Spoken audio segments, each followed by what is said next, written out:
Hello friends, welcome back to another video. നമ്മളിന്ന് ചെയ്യാൻ പോകുന്നത് ഒരു ഈന്തപ്പഴം അച്ചാറാണ്. ബിരിയാണിയുടെ കൂടെ ഈന്തപ്പഴം അച്ചാർ ട്രൈ ചെയ്തിട്ടില്ലാത്തവർ ഉറപ്പായിട്ടും ഇത് ട്രൈ ചെയ്യണം. നമ്മൾ കോഴിക്കോട് ഭാഗങ്ങളിലേക്ക് നമ്മൾ ഈന്തപ്പഴം അച്ചാർ ഭയങ്കര പോപ്പുലറാണ്. ബിരിയാണിക്ക് ഏറ്റവും പോപ്പുലറാണ് കേരളത്തിൽ, കോഴിക്കോട് ആ ഭാഗത്തേക്കൊക്കെ ഭയങ്കര പോപ്പുലറാണ് ഈന്തപ്പഴം അച്ചാർ.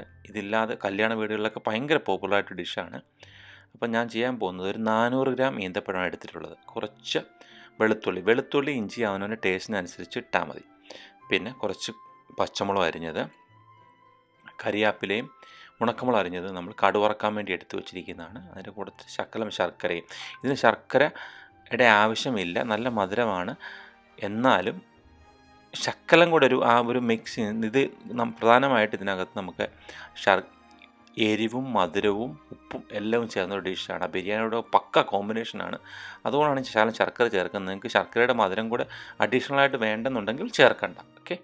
അപ്പോൾ ഞാനിതിന് വേണ്ടി കുറച്ച് എണ്ണ, ഞാൻ ഇതിനകത്ത് എള്ളെണ്ണയാണ് ഉപയോഗിക്കുന്നത്. നിങ്ങൾക്ക് വേറെ ഏത് എണ്ണ വേണമെങ്കിലും ഉപയോഗിക്കാം. സ്പെസിഫിക് അച്ചാറിനായിട്ടുള്ള ഒരു എള്ളെണ്ണയാണ് സാധാരണ അച്ചാറിന് ഉപയോഗിക്കുന്നത്. പക്ഷേ ഇതിന് നിങ്ങൾക്ക് ഏത് എണ്ണ വേണമെങ്കിലും ഉപയോഗിക്കാം. ഈന്തപ്പഴം അച്ചാർ. അതിനകത്ത് ഒരു ശകലം കടുക് പൊട്ടിച്ചതിന് ശേഷം നമ്മൾ എടുത്തു വെച്ചിരിക്കുന്ന ഉണക്കമുളകും കറിവേപ്പിലയിട്ട് നന്നായിട്ടൊന്ന് ചൂടാക്കുക.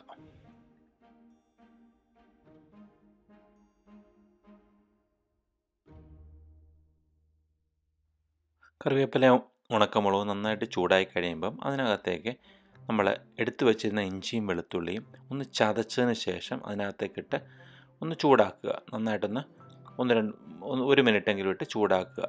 നിങ്ങൾക്ക് ഇഷ്ടമുണ്ടെങ്കിൽ മാത്രം ചതച്ചിട്ടാൽ മതി, അല്ലെങ്കിൽ അരിഞ്ഞിട്ടാൽ മതി. ഞാൻ ചതച്ചുപയോഗിക്കുന്നത്, ഞാൻ എല്ലാ അച്ചാറിനും ചതച്ചാണ് ഉപയോഗിക്കുന്നത്. അപ്പം നമ്മളുടെ ഗ്രേവിക്കൊക്കെ അച്ചാറിൻ്റെ ഗ്രേവിക്ക് നല്ലൊരു ടേസ്റ്റും കിട്ടും, ഒരു കൺസിസ്റ്റൻസിയും കിട്ടും. അത് നിങ്ങളുടെ ഇഷ്ടം. വേണമെങ്കിൽ ചതച്ചുപയോഗിക്കാം, അല്ലെങ്കിൽ അരിഞ്ഞു വേണമെങ്കിലും ഉപയോഗിക്കാം. ഇഞ്ചിയും വെളുത്തുള്ളിയും പച്ചമുളകും എല്ലാം കൂടെ നന്നായിട്ട് എണ്ണയ്ക്കകത്ത് കിടന്ന് ചൂടായി കഴിയുമ്പോഴത്തേന് ഞാനകത്ത് ഒരു 3 teaspoon chilli powder, Kashmiri chilli powder ഉപയോഗിക്കുന്നുണ്ട്. നിങ്ങൾക്ക് എരി ഇച്ചിരി കുറച്ച് മതി, കുറച്ച് ഉപയോഗിക്കാം. ഞാൻ പറഞ്ഞില്ല ആദ്യം തന്നെ, നമ്മൾ എരിവും പുളിയും ഉപ്പും എല്ലാം ഒരേപോലെ നിൽക്കുന്ന ഒരു ഡിഷാണിത്. അതിൻ്റെ ഒരു പ്രത്യേക ടേസ്റ്റാണ്. അതിന് വേണ്ടിയാണ് ഞാൻ ഉപയോഗിക്കുന്നത്. പിന്നെ അതിന് ശേഷം ഒരു ശക്കലം കായപ്പൊടിയും ശക്കല ഉലുവാപ്പൊടിയും ഉപയോഗിക്കുന്നത് കംപ്ലീറ്റ്ലി ഓപ്ഷണലാണ്. നിങ്ങൾക്ക് വേണ്ടെന്നുണ്ടെങ്കിൽ ഉപയോഗിക്കേണ്ട. ഞാനൊരു 1/4 ടീസ്പൂൺ വെച്ചാണ് ഉപയോഗിക്കുന്നത്. ഒരു 400 ഗ്രാം ഈന്തപ്പഴത്തിന്.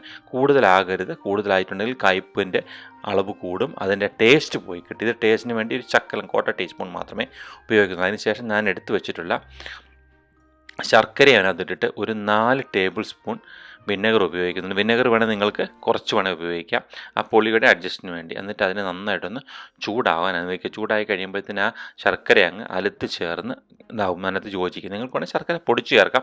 ശർക്കര ആ കിട്ടിയ കഷ്ണം ഹോളായിട്ടാണ് ഇട്ടേക്കുന്നത്. ഓക്കെ.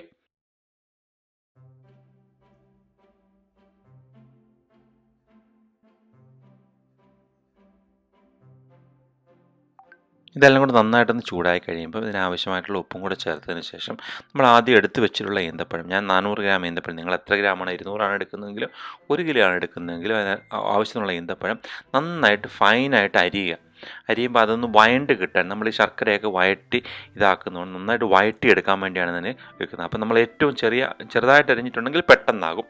വലുതായിട്ട് കിടന്നാൽ അത് കുറേ സമയം എടുക്കും ഇളക്കി ഇതാക്കി എടുക്കാൻ വേണ്ടി. അതും കൂടെ അതിനകത്തേക്ക് ഇട്ട് കൊടുക്കുക. ഞാൻ ഇതിനകത്തേക്ക് ഈന്തപ്പഴം ഇട്ടതിന് ശേഷം നല്ല തിളച്ച വെള്ളം, ഒരു 250 മില്ലി വെള്ളം ഒഴിച്ചു കൊടുക്കുന്നുണ്ട്. അത് നല്ലോണം കുറുകി നമ്മളൊരു ഹൽവയൊക്കെ എടുക്കുന്ന പരുവത്തിന് നന്നായിട്ട് നമ്മൾ ഇളക്കുമ്പോൾ അറിയാം, തവിയിൽ പിടിക്കത്തക്ക രീതിയിൽ പിടിച്ച് നല്ല കുറുകി നല്ല കൺസിസ്റ്റൻ്റായിട്ട് വരണം. അതിന് നിങ്ങൾക്കിപ്പം കുറച്ച് കൂടുതൽ വെള്ളം വേണമെങ്കിലും ഒഴിച്ചു കൊടുക്കാം, തിളച്ച വെള്ളം. അതിനുശേഷം നന്നായിട്ട് ഇതിനെ ഇളക്കി നല്ല പുരട്ടി എടുത്തെങ്കിലേ നല്ല അതിൻ്റെ ടേസ്റ്റും കിട്ടത്തുള്ളൂ, അതിൻ്റെ കൺസിസ്റ്റൻസിയും കിട്ടത്തുള്ളൂ. അപ്പം നമ്മളിതിങ്ങനെ പുരട്ടി എടുത്തിട്ടുണ്ടെങ്കിൽ നമുക്ക് ബിരിയാണിയോടൊക്കെ നല്ല ടേസ്റ്റാണ്. നിങ്ങൾ ട്രൈ ചെയ്തിട്ടുള്ളതെന്ന് ഉറപ്പായിട്ട് ട്രൈ ചെയ്യണം. അപ്പോൾ നിങ്ങളെൻ്റെ ചാനൽ ആദ്യമായിട്ടാണ് കാണുന്നതെങ്കിൽ സബ്സ്ക്രൈബ് ചെയ്യാനും കമൻറ്റ് ചെയ്യാനും ലൈക്ക് ചെയ്യാനും മറക്കരുത്. നിങ്ങളുടെ കമൻറ്റ് പോസിറ്റീവ് ആണെങ്കിലും നെഗറ്റീവ് ആണെങ്കിലും നിങ്ങൾ കമൻറ്റ് ബോക്സിൽ രേഖപ്പെടുത്തുക. അപ്പം ആദ്യമായിട്ടാണ് ചാനൽ കാണുന്നതെങ്കിൽ ഉറപ്പായിട്ടും സബ്സ്ക്രൈബ് ചെയ്യാൻ മറക്കരുത്. Thanks for watching. Thank you very much.